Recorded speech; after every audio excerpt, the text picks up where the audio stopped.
What immediately springs to mind when you think of Britain in the 1960s? Chances are that it'll be the Beatles and the Stones, miniskirts and minis, mods and rockers, the World Cup and the pill. Put these all together and you have a picture of the swinging 60s, when a buttoned-up nation transformed into an easygoing, permissive society. But half a century on, evidence from opinion polls makes it easier to demonstrate that most British people in the 1960s held far from permissive attitudes on issues like hanging, caning, drugs, immigration, homosexuality and student protest. But the same polls show that if Britain was indeed no permissive society, nor was it a straightforwardly anti-permissive one.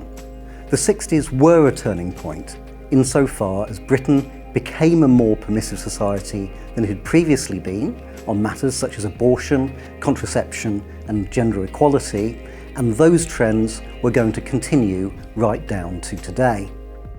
60s Britain was also more permissive in many respects than most other Western nations of the time. What's more, it's mistaken to think of British society as a single entity. People divided sharply over matters of permissiveness. There were large gender and generation gaps on social issues, with women and the elderly tending to hold more conservative opinions. The same went for Tory voters, the less educated and the less well-off.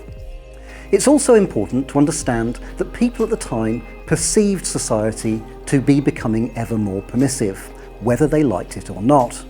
Paradoxically, those most convinced of the existence of a permissive society were those most opposed to its creation. My name's Marcus Collins. I'm Senior Lecturer in Cultural History in the School of Social Sciences and Humanities at Loughborough University.